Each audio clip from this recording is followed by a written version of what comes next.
19 ছেপ্টেম্বৰত আমি জুবিন গাৰ্গক হেৰুৱালোঁ। পৰৱৰ্তী পৰ্যায়ত বহু কথা বতৰা হ'ল। আমি 12,000 পৃষ্ঠাৰ চাৰ্জশ্বীট দেখিলোঁ, অপৰাধী জেলত সোমোৱা দেখিলোঁ, ইয়ত পাৰ্টিত থকা 11জন এতিয়াও এই গোচৰৰ আয়ত্তলৈ অহা নাই যেন লগা এটা পৰিৱেশৰ মাজত আমি আছোঁ। তাৰ মাজত হত্যাকাণ্ড সম্পৰ্কে ফাষ্ট ট্ৰেক আদালতৰ যিটো বিষয় কোৱা হৈছিল, মুখ্যমন্ত্ৰী ডক্টৰ হিমন্ত বিশ্ব শৰ্মা ডাঙৰীয়াৰ অৱয়াসত ফাষ্ট ট্ৰেক আদালত গঠন কৰা হ'ব বুলি ঘোষণা কৰিলে কেইবাটাও। আৰু এই 19 ছেপ্টেম্বৰৰ পৰা আজি পৰ্যন্ত অসমৰ প্ৰায়ভাগ মানুহে জুবিন গাৰ্গক প্ৰতিদিনাই এবাৰ হ'লেও মনত পেলাইছে। মই এই জীৱনটোত যিমান এনেকুৱা ঘটনা দেখিছোঁ আৰু ঘটনাৰ পিছৰ ক্ৰিয়া পাৰ্শ্বক্ৰিয়া দেখিছোঁ, জুবিন গাৰ্গৰ হত্যাকাণ্ডৰ ঘটনাৰ পিছৰ পাৰ্শ্বক্ৰিয়া মই এই পৰ্যন্ত অন্ততঃ আৰু ক'তো দেখা নাই। আজিও জুবিন গাৰ্গৰ বিষয়টোক লৈ মানুহে সেই ধৰণেই লাগি আছে যি ধৰণে 19 ছেপ্টেম্বৰৰ পিছত লাগিছিল। আৰু ইয়াৰ মাজত সৃষ্টিৰাজিও হৈ আছে। এগৰাকী ভদ্ৰলোকে সামাজিক মাধ্যমত বৰ ধুনীয়া ছবি আঁকি দেখুৱাইছে। মই অকণমান আপোনালোকক সেই ছবিখনো দেখুৱাই লৈছোঁ। জুবিনদাৰ ৰূপত বুদ্ধ, ৰাতিপুৱা যেতিয়া জুবিনদা উঠে নহয় তেতিয়া বুদ্ধ হৈ থাকে, একদম চাইলেণ্ট, কাৰ লগত কথা চথা নাপাতে। সেইকাৰণে এখন ফটো বনালো, বুদ্ধ মানে একদম চাইলেণ্ট থাকে, কাকো মাত চাত নিদিয়ে, ইমানখিনি মই জানো। আৰু যেতিয়া দিনটোলৈ ওলাই যায় নহয় জুবিনদা তেতিয়া হৈ পৰে কৃষ্ণ, হাঁহিমুখীয়া মা, মিঠা মিঠা মা, একদম ধুনীয়া, কাৰ লগতো কাজিয়া পেচাল নাই, হাই কাজিয়া নাই, যোনে যি কয় কওক, একদম মৰমত থাকে, চুককে লৈ যায় পিছফালে, একদম ধুনীয়াকে আগুৱাই যায়। সেইকাৰণে এইখন কৃষ্ণ হৈ হাঁহিমুখীয়া মানে। আৰু যেতিয়াই গধূলি হৈ যায় নহয় তেতিয়া জুবিনদা একদম তাণ্ডৱ হৈ যায়। সেইকাৰণে শিৱজী ফটোত একদম মানে জুবিনদাৰ আকাৰটো দি দিছো, মানে কি কৰি দিব নহয় জুবিনদাই ৰাতি হোৱা মাত্ৰাত মানে কোনো গম নাপায়, একদম তাণ্ডৱ মানে। সেইকাৰণে শিৱজী ফটোখন মই এখন বনাইছো, একদম জুবিনদাৰ পৰা চেহেৰাটো দি দিছো। ইয়াত লাগিছে নে জুবিনদাৰ দৰে? আৰু যেতিয়া ৰাৱণৰ দৰে বদমাচি মানুহ থাকে নহয় তেতিয়া আমাৰ জুবিনদা বনি যায় ৰাম। আৰু সেইকাৰণে ৰামৰ ফটোখন বনাই পেলাই জুবিনদাৰ চেহেৰাটো দি দিছো। কেনেকুৱা লাগিছে এইখনো কব। আৰু যীশু বিষয়ে মই নকওঁ, এতিয়া যীশু বিষয়ে যদি কোনোবাই জানে নহয় তেতিয়াহ'লে কমেণ্ট কৰি পেলাই জনাব। বোলে যীশু ফটো জুবিনদাৰ ৰূপত বনাই দিছো। কেনেকুৱা লাগিছে কব। গোটেইখিনি ফটো এয়া দেখাই দেখা। जय भवानी, जय महापार्वती, जय हरा हरा महादेव, जय जुबिनदा। হ'ব, থেংক ইউ। জুবিনদাৰ ৰূপত বুদ্ধ, ৰাতিপুৱা যেতিয়া জুবিনদা উঠে নহয় তেতিয়া বুদ্ধ হৈ থাকে, একদম চাইলেণ্ট, কাৰ লগত কথা চথা নাপাতে। সেইকাৰণে এখন ফটো বনালো, বুদ্ধ মানে একদম চাইলেণ্ট থাকে, কাকো মাত চাত নিদিয়ে, ইমানখিনি মই জানো। আৰু যেতিয়া দিনটোলৈ ওলাই যায় নহয় জুবিনদা তেতিয়া হৈ পৰে কৃষ্ণ, হাঁহিমুখীয়া মা, মিঠা মিঠা মা, একদম ধুনীয়া, কাৰ লগতো কাজিয়া পেচাল নাই, হাই কাজিয়া নাই, যোনে যি কয় কওক, একদম মৰমত থাকে, চুককে লৈ যায় পিছফালে, একদম ধুনীয়াকে আগুৱাই যায়। সেইকাৰণে এইখন কৃষ্ণ হৈ হাঁহিমুখীয়া মানে। আৰু যেতিয়াই গধূলি হৈ যায় নহয় তেতিয়া জুবিনদা একদম তাণ্ডৱ হৈ যায়। সেইকাৰণে শিৱজী ফটোত একদম মানে জুবিনদাৰ আকাৰটো দি দিছো, মানে কি কৰি দিব নহয় জুবিনদাই ৰাতি হোৱা মাত্ৰাত মানে কোনো গম নাপায়, একদম তাণ্ডৱ মানে। সেইকাৰণে শিৱজী ফটোখন মই এখন বনাইছো, একদম জুবিনদাৰ পৰা চেহেৰাটো দি দিছো। ইয়াত লাগিছে নে জুবিনদাৰ দৰে? আৰু যেতিয়া ৰাৱণৰ দৰে বদমাচি মানুহ থাকে নহয় তেতিয়া আমাৰ জুবিনদা বনি যায় ৰাম। আৰু সেইকাৰণে ৰামৰ ফটোখন বনাই পেলাই জুবিনদাৰ চেহেৰাটো দি দিছো। কেনেকুৱা লাগিছে এইখনো কব। আৰু যীশু বিষয়ে মই নকওঁ, এতিয়া যীশু বিষয়ে যদি কোনোবাই জানে নহয় তেতিয়াহ'লে কমেণ্ট কৰি পেলাই জনাব। বোলে যীশু ফটো জুবিনদাৰ ৰূপত বনাই দিছো। কেনেকুৱা লাগিছে কব। গোটেইখিনি ফটো এয়া দেখাই দেখা। जय भवानी, जय महापार्वती, जय हरा हरा महादेव, जय जुबिनदा। হ'ব, থেংক ইউ। কি আপোনালোকৰ মনটো ভাল লাগিছে? নিশ্চিতভাৱে তেখেতে বৰ সুন্দৰ কাম এটা কৰিছে। মই এটা উদাহৰণ দিবলৈহে এই ছবিখন দেখুৱালোঁ। এয়াই নহয়, আপুনি যদি সামাজিক মাধ্যম ভালকৈ চায় এফালৰ পৰা, আপুনি যদি ইনষ্টাগ্ৰাম চায়, আপুনি যদি ফেচবুক চায়, এনেকুৱা অলেখ অলেখ অলেখ ছবি আপুনি দেখি থাকিব। অৰ্থাৎ জুবিন গাৰ্গক ইয়াৰ ভিতৰত প্ৰত্যেকজন মানুহে সোমোৱাই লৈছে আৰু সি ইমান সহজত ওলাই যোৱাটো যে সম্ভৱ নহয় সেই কথাও প্ৰায় নিশ্চিত হৈছে।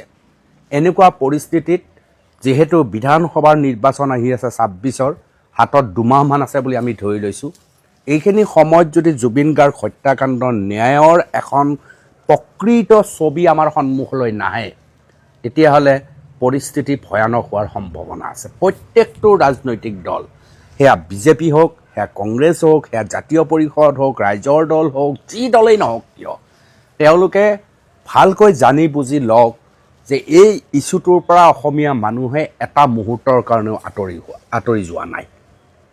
জুবিন গাৰ্গৰ ন্যায়, জুবিন গাৰ্গৰ হত্যাকাণ্ডৰ ন্যায়। ইতিমধ্যে হেছটেগ জাষ্টিছ ফৰ জুবিন গাৰ্গে 7.7 মিলিয়ন পাৰ কৰিবলৈ সক্ষম হৈছে।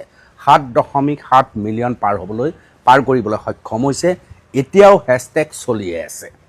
গতিকে মানুহৰ মূল কথাটো হৈছে নিৰ্বাচন আহিছে, নিৰ্বাচন যাব, নিৰ্বাচনত আমি আমাৰ ভোটাধিকাৰ সাব্যস্ত কৰিম। কিন্তু আমাৰ সন্মুখত আটাইতকৈ ডাঙৰ ইছ্যুটো হৈছে জুবিন গাৰ্গৰ হত্যাকাণ্ডৰ ন্যায়। এই ন্যায়ৰ এখন ছবি আমাৰ সন্মুখলৈ আহিব লাগিব।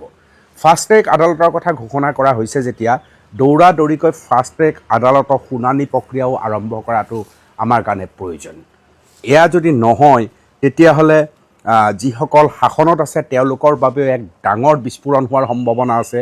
আৰু যিসকল বিৰোধীত আছে তেওঁলোকেও যদি এই বিষয়টোকে মূল সৰোগত নকৰি যদি কেৱল নিজৰ এজেণ্ডা মতে চলি থাকে, তেতিয়াও কিন্তু তেওঁলোকৰ বিপদ অনিবাৰ্য।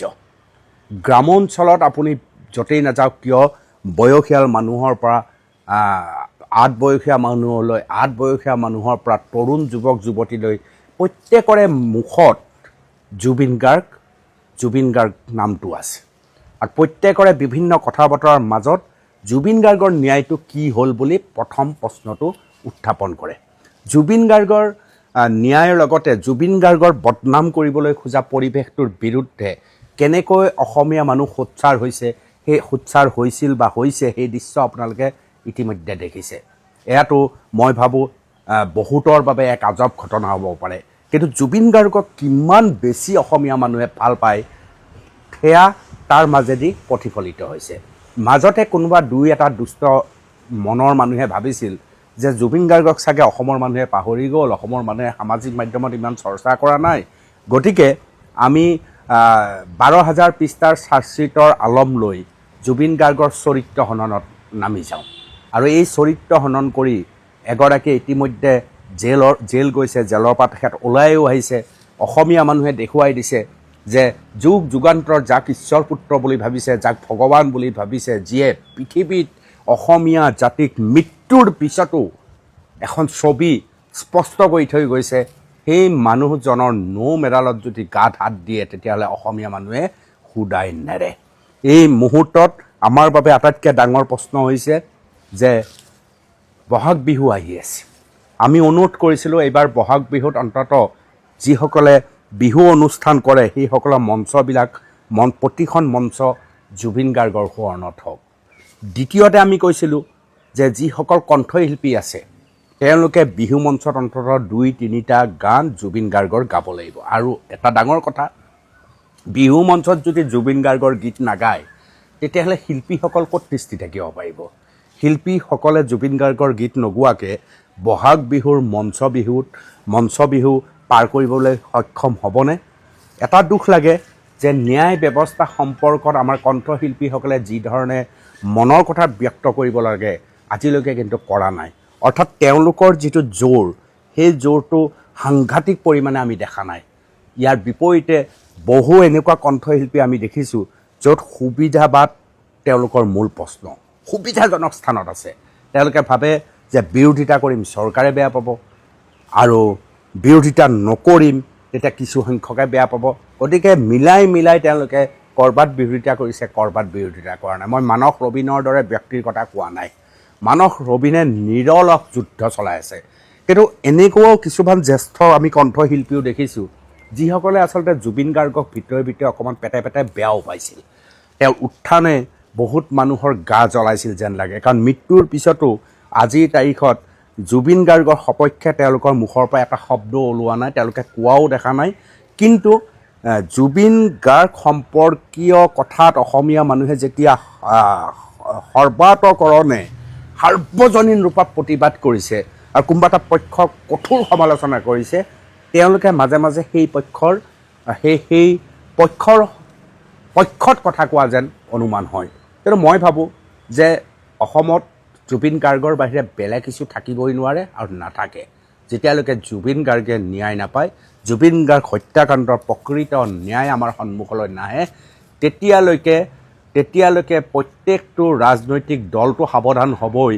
আৰু জুবিন গাৰ্গক পেটে পেটে বেয়া পোৱা, মনে মনে বেয়া পোৱা আৰু অপ্ৰকাশিত ৰূপত মনে মনে মৌনতা অৱলম্বন কৰা সকলো সাৰি যাব নোৱাৰিব।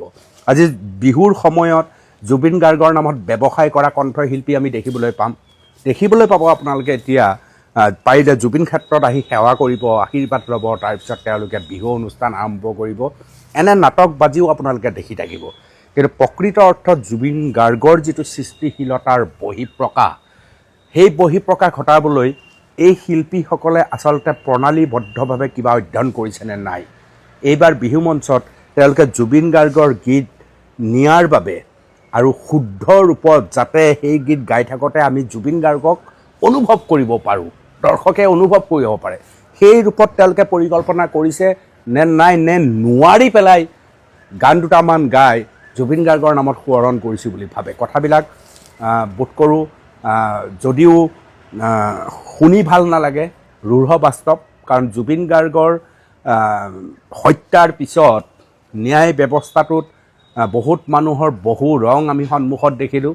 মানুহজন নোহোৱা হৈ যোৱাৰ পিছত ডাঙৰ ডাঙৰ কথা কোৱা আৰু জুবিন গাৰ্গকে নীতি শিক্ষা দিয়া মানুহ আমি বহুত দেখিলোঁ। চৰিত্ৰ হনন কৰিবলৈ চেষ্টা কৰা ব্যক্তিসকলক আমি কাষৰ পৰা দেখিলোঁ। আৰু ৰাজনীতিত এটা ডাঙৰ ইছ্যু কৰি লৈ এতিয়া 26ৰ বিধানসভা নিৰ্বাচন কেৱল জুবিন গাৰ্গৰ ওপৰত খেলাৰ পৰিকল্পনা কৰা ৰাজনৈতিক দলো দেখিলোঁ, নেতাও দেখিলোঁ। কিন্তু অসমীয়া মানুহ ইমান বুৰ্বক নহয়, ৰৈ আছে। আৰু মই কৈ থলোঁ আপোনালোকক যে জুবিন গাৰ্গৰ হত্যাকাণ্ডৰ প্ৰকৃত ন্যায় যদি নহয়, কোনো ইছ্যুৱে কামত নিদিয়ে। যিকোনো ৰাজনৈতিক দল ভয়ংকৰ পৰিস্থিতিৰ মুখামুখি যে হ'ব সেয়া নিশ্চিত। গতিকে প্ৰত্যেকটো ৰাজনৈতিক দলে অন্ততঃ এই কথা মনত ৰাখি জুবিন গাৰ্গৰ হত্যাৰ ন্যায় ফাষ্ট ট্ৰেক আদালত দ্ৰুতগতিত কাৰ্যক্ষম হোৱা, প্ৰত্যেক দিনাই যাতে শুনানি হয় তাৰ খবৰ ৰাখি হেঁচা প্ৰদান কৰা, পৰিৱেশ তৈয়াৰ কৰা, এনেধৰণৰ কাম, তাৰ লগত জুবিন ক্ষেত্ৰ 26ৰ বিধানসভা নিৰ্বাচনৰ আগতেই যাতে ঠন ধৰি উঠে তাৰো পৰিৱেশ তৈয়াৰ কৰাটো তেওঁলোকৰ বাবে প্ৰয়োজন। দৰকাৰ হ'লে আমি ভোট নিদিওঁ, সেয়ে কথা। আৰু এই অঞ্চলৰ ৰাইজে আমি ভোট নিদিওঁ বিজেপি চৰকাৰক। হেমন্ত বিশ্ব শৰ্মা খিলঞ্জীয়াৰ মন্ত্ৰী নহয়, খিলঞ্জীয়া ৰাইজৰ, অসমৰ খিলঞ্জীয়া ভূমিপুত্ৰ ৰাইজৰ মন্ত্ৰী নহয়, মুখ্যমন্ত্ৰী নহয়। যি চাম দুখীয়া ৰাইজক প্ৰতাৰণা কৰি মাটি অদল বদল কৰি বিকি খায়, যিসকলে হেমন্ত বিশ্ব শৰ্মাৰ লেচত ধৰি মন্ত্ৰী হৈছে বা কিবা হৈছে বা ৰাভা আচং চলাব গাড়ীত বহি আছে, সেইসকলৰ কাৰণেহে হেমন্ত বিশ্ব শৰ্মা মুখ্যমন্ত্ৰী। নমস্কাৰ। এই অঞ্চলৰ ভূমি বৰদুৱাৰ ভূমি অঞ্চলৰ ৰাইজে যি ভুক্তভোগী ভূমিপট্টা বা ভূমিহীন হৈ আছোঁ, গতিকে কোনোবিধে আমাক টাউনশ্বিপ নালাগে। আৰু যি 5,000 বিঘা মাটি তেওঁলোকে চৰকাৰে প্ৰতাৰণা কৰি এই অঞ্চলৰ ৰাইজক ল'ব খুজিছে, কোনোপধ্যে আমি মাটি এৰি নেদোঁ। আৰু বিজেপি চৰকাৰক কোনোদিন আমি ভোট নেদোঁ আৰু ভোট কোনোপধ্যে দিব নোৱাৰোঁ। আৰু টংকেশ্বৰ ৰাভা আমাৰ জাতিৰ নেতাই নহয়, যিহেতুকে জাতিৰ অঞ্চলস্থ ৰাভা হাছং এলেকাৰ আজিলৈকে মাত মাতা নাই। তেওঁলোকক ধিক্কাৰ দিছোঁ, গৰিহণা দিছোঁ। আৰু অসম চৰকাৰ হাই হাই, বিজেপি চৰকাৰ গৌবেক, কিন্তু হেমন্ত বিশ্ব শৰ্মা মুৰ্দাবাদ। অধিকাৰ বঞ্চিত হ'ম এই মুহূৰ্তত আমাক অধিকাৰ একো নালাগে সেইগিলা আঁচনি এই মুহূৰ্তত আমাক জাতি মাতি ভেটি ৰক্ষা কৰিব লাগে চৰকাৰে সেইটোৱে জানো যি চৰকাৰে নাহক আমাৰ ক'বলগীয়া নাই কিন্তু বিজেপি চৰকাৰক ধিক্কাৰ দিছোঁ গৰিহণা দিছোঁ এই 4টা বছৰে এই বৰদুৱাৰ অঞ্চলৰ ভূমিহীন ৰাইজক যি দুখ কষ্ট দি আছে যি প্ৰতাৰণা কৰি আছে কোনো মুহূৰ্তে মানি ল'ব নোৱাৰে হৃদয় আমাৰ মানি ল'ব নোৱাৰে দুখত ক্ষোভিত হৈ আছোঁ আমি গতিকে কোনোদিন ভোট বিজেপি চৰকাৰক দিয়া নহ'ব এই অঞ্চলৰ ৰাইজে আৰু জাতি মাটি ভেটি ৰক্ষা কৰিবই লাগিব ভূমিপত্ৰ আমাক লাগিবই কোনো পধ্যে আমি 5,000 মাটি বিঘা এৰি দিব নোৱাৰোঁ হেমন্ত বিশ্ব শৰ্মা খিলঞ্জীয়াৰ মন্ত্ৰী নহয় খিলঞ্জীয়া ৰাইজৰ অসমৰ খিলঞ্জীয়া ভূমিপত্ৰ ৰাইজৰ মন্ত্ৰী নহয় মুখ্যমন্ত্ৰী নহয় মই আজি এই কাৰণ এই দালাল এছামৰ মন্ত্ৰী এছাম দালালৰ যি চাম দুখীয়া ৰাইজক প্ৰতাৰণা কৰি মাটি অদল বদল কৰি বিকি খায় যিসকলে হেমন্ত বিশ্ব শৰ্মাৰ লেচত ধৰি মন্ত্ৰী হৈছে বা কিবা হৈছে বা ৰাভা আচং চলাব গাদীত বহি আছে সেইসকলৰ কাৰণেহে হেমন্ত বিশ্ব শৰ্মা মুখ্যমন্ত্ৰী এই দুখীয়া ৰাইজৰ ভূমিহীন ৰাইজৰ পৰ্তাহীন ৰাইজৰ মন্ত্ৰী নহয় মুখ্যমন্ত্ৰী নহয় তেওঁক মই ধিক্কাৰ দিছোঁ আজিৰ এই সংবাদ এই সভাৰ যোগেদি আমি আমাৰ দুখীয়া ৰাইজৰ যিয়ে ভাল কাম কৰে আমি তাকে আদৰি ল'ম আমি বিজেপি চৰকাৰ কোনো পধ্যে নহ'ব বিজেপি চৰকাৰ আমাক কোনোদিন নালাগে সেয়ে কথা আৰু নালাগে এই মুহূৰ্তত আমাক মাটিহে ৰক্ষা কৰিব লাগে আমাৰ এই মুহূৰ্তত আমি আঁচনিত ফল নাযাওঁ আৰু আঁচনি এতিয়ালৈকে আজি 4টা বছৰ গ'ল কোনোদিন হেতালিও মেলা নাই আঁচনিৰ ওচৰত মই যাৱাও নাই অঞ্চল মোৰ সংগ্ৰামী সতীৰ্থ বহুত এই সংগ্ৰামী কৰি আছে যাৱা নাই গতিকে নালাগে হেমন্তৰ আমাক আঁচনি নালাগে এই মুহূৰ্তত নালাগে বিশেষকৈ আমাক মাটিৰ বঁটা লাগে আৰু 5,000 বিঘা মাটি কোনো মধ্যে আমি এৰি দিব নোৱাৰোঁ এই মুহূৰ্তত দৰকাৰ হ'লে আমি ভোট নিদিওঁ সেয়ে কথা আৰু এই অঞ্চলৰ ৰাইজে আমি ভোট নিদিওঁ বিজেপি চৰকাৰক আমি ভোটৰ পৰা হেৰি কৰিম ধন্যবাদ জনাইছোঁ আপোনালোকৰ চেনেলক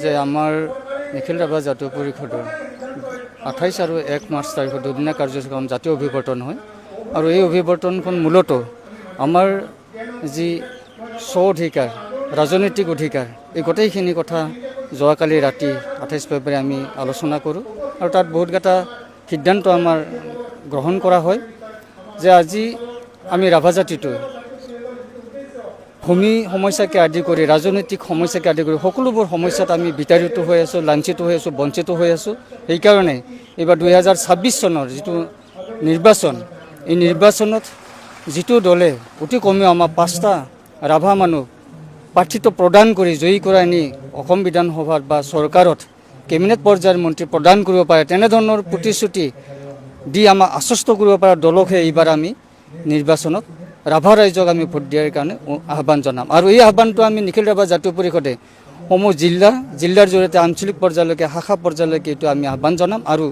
এইটো সিদ্ধান্ত যোৱাকালি আমাৰ হৈ গৈছে ইয়াৰ লগতে আমাৰ যি মাটিৰ অধিকাৰ সমগ্ৰ অসমত বসবাস কৰা ৰাভা জাতিৰ আচলতে আমাৰ ভূমিৰ পট্টা নাই এই ভূমিৰ পট্টাটো যিকোনো চৰকাৰে আমাক আজি তাৰিখলৈকে বঞ্চিত কৰি আহিছে গতিকে এই ভূমিৰ পট্টাটো আমাক প্ৰধানত লাগিব আৰু ভূমিৰ পট্টা থাকিলেহে মাটিৰ স্বত্ব থাকিলেহে ৰাজনৈতিক স্বত্ব আমি আজৰি আনিব পাৰিম তো সেয়াও এটা আমাৰ সিদ্ধান্ত হৈছে যে যি বৰদুৱাৰত ছেটেলাইট টাউনশ্বিপ অসম চৰকাৰে কৰিব বিচাৰিছে এই ছেটেলাইট টাউনশ্বিপ কোনো কাৰণত আমি হ'ব নিদিম ইয়াত এই অঞ্চলৰ ৰাইজৰ যিটো আন্দোলন হৈ আছে সেই আন্দোলনৰ লগত নিখিল ৰাভা জাতীয় পৰিষদে ইয়াৰ সহমৰ্মিতা একেলগে আন্দোলন কৰিব একেধৰণে কুলচিৰ যি নদীবান আন্দোলন চলি আছে এইটো নদীবান আন্দোলনক নিখিল ৰাভা জাতীয় পৰিষদে সামৰি লৈছে এনেধৰণৰ সিদ্ধান্তসমূহ যোৱাকালি হৈছে আৰু আমি অসম চৰকাৰক আহ্বান জনাইছোঁ যে বৰদুৱাৰ যি ছেটেলাইট টাউনশ্বিপ ঘোষণা কৰিছে এই বৰদুৱাৰ ছেটেলাইট টাউনশ্বিপ অধিসূচনা জাৰি হোৱাৰ আগত নিৰ্বাচন অধিসূচনা জাৰি হোৱাৰ আগত এই টাউনশ্বিপ আনুষ্ঠানিকভাৱে বাতিল কৰাৰ কাৰণে আমি আহ্বান জনাইছোঁ অন্যথা যদি বাতিল নকৰে তেতিয়াহ'লে আমি নিখিল ৰাভা জাতীয় পৰিষদে আমাৰ পলাকবাৰী সমষ্টিৰ যি ছেটেলাইট টাউনশ্বিপ এলেকা পৰিছে এই এলেকাৰ ৰাইজক আমাৰ বৰ্তমানৰ ৰুলিং চৰকাৰক ভোট দিয়াৰ পৰা বিৰত থকাৰ কাৰণে আমি আহ্বান জনাম চৰকাৰ আহি আছে গৈ আছে আমাৰ সমস্যাসমূহ গুৰুত্ব দিয়া হোৱা নাই ঠিক যিটো আমাৰ 6 শিডিউল দাবী আজি বহুত দিনৰ পৰা আমি জাতীয় সংগঠনবোৰে এই দাবীটো কৰি আহিছোঁ আৰু এই 6 শিডিউল দাবীটো আমাৰ বৰ্তমানৰ ৰানিং চৰকাৰখনে কৈছে যে ইয়াত সাংবিধানিক গ্যাৰাণ্টিযুক্ত ষ্টেটাছ আমাক দিব বিচাৰিছে আমি এই কথাটো জানো যে ভাৰতবৰ্ষৰ সংবিধানত এনেকুৱা সাংবিধানিক গ্যাৰাণ্টিযুক্ত ষ্টেটাছ কোনো ধৰণৰ তাত ধাৰাত উল্লেখ নাই। সেইকাৰণে আমি কৈছোঁ যে 2003 চনত যি ভৈয়ামৰ জনজাতিসকলক স্বায়ত্তশাসন অৰ্থাৎ 6 শিডিউল দিব পৰা ব্যৱস্থা ভাৰতবৰ্ষৰ সংবিধানখন সংশোধন ঘটাই বড়ো ভাইসকলক 6 শিডিউল দিছে, সেই একেই আধাৰতে আমাক 6 শিডিউল লাগে। আৰু বৰ্তমানৰ চৰকাৰখনে যি সাংবিধানিক গ্যাৰাণ্টিযুক্ত প্ৰস্তাৱৰ জৰিয়তে দিল্লী আৰু অসম চৰকাৰ তথা আন্দোলনকাৰী পক্ষৰ ত্ৰিপাক্ষিক যিটো আলোচনা, এই আলোচনাটো কেৱল নিৰ্বাচনী বৈঠি পাৰ হোৱাৰহে এইটো এটা ৰণকৌশল বুলি আমি যোৱাকালিৰ অভিৱৰ্তনে সিদ্ধান্তত উপনীত হওঁ। চৰকাৰখন ডেফিনেটলি এইটো ভুৱা প্ৰতিশ্ৰুতি, কাৰণ আমি বহুবোৰ আইনী ব্যক্তিৰ ওচৰত চাপিছোঁ আৰু এই সংবিধানৰ ধাৰাসমূহ 6 শিডিউলৰ ধাৰাসমূহ আমি তেখেতসকলৰ পৰামৰ্শ লৈছোঁ। আৰু এই ধাৰাত বা আমাৰ যিটো জনজাতিসকলক যি 6 শিডিউলৰ ব্যৱস্থা, তাত কোনো ধৰণৰ সাংবিধানিক গ্যাৰাণ্টি ষ্টেটাছ বোলা বস্তু সংবিধানত নাই। সেই হেতুকে আমি কৈছোঁ যে যদি আমাক 6 শিডিউল বিচাৰিছে তাত স্পষ্টভাৱে 6 শিডিউল শব্দটো আহিব লাগিব। আৰু সাংবিধানিক গ্যাৰাণ্টি ষ্টেটাছত কি লিখিছে আজিলৈকে এই বস্তুটো ৰাজহুৱা কৰা নাই অসম চৰকাৰ তথা আমাৰ আন্দোলনকাৰী পক্ষই। কিন্তু ইমান দিনে বিষয়টো পেলাই থৈ দিলে তেওঁ। তেওঁ দেখিছে যে আকৌ এবাৰ ৰাজনৈতিকভাৱে দেখোন ইয়াক পুনৰ মানে খুচৰিব লৈছে, গতিকে তেওঁ সেই খুচৰিবলৈ যাওঁতে যিসকলে ক্ৰেডিট ল'ব দিব খোজা নাই, সেইকাৰণে তেওঁ ঘোষণা কৰিছে। কিন্তু সেইটো এটা ভুৱা, যেনেকৈ 6 জনগোষ্ঠীৰো ভুৱা। 6 জনগোষ্ঠীৰো আজি কোনোবা এজন আপাচোনেকৈ হেৰিয়ে ক'লে যে কিবা দিব আমাক, সেইটোতে আমি শান্ত হ'লোঁ। তেওঁ বহুত ধৰণৰ এজেণ্ট লগাইছেতো যে ৰাইজৰ মনটো যাতে যিটো চিন্তাধাৰাত গৈ আছে সেইটোৰ পৰা যাতে বিচলিত হৈ যাওক। তেওঁ বহুত ধৰণৰ কৌশল লগাইছে। এই কৌশলবিলাক অসমৰ ৰাইজে আজি উপলব্ধি কৰাটো অত্যন্ত প্ৰয়োজন হৈছে। আন এটা প্ৰসংগ, ৰাজন গোহাঁই ব্ৰহ্মপুৰ সমষ্টিৰ পৰা প্ৰাৰ্থিত্ব বিচৰাক লৈ কংগ্ৰেছ কৰ্মীসকলৰ মাজত অলপ অসন্তুষ্ট দেখা পোৱা গৈছে ব্ৰহ্মপুৰ সমষ্টিত। বিষয়টোক আপুনি কিভাৱে চাব?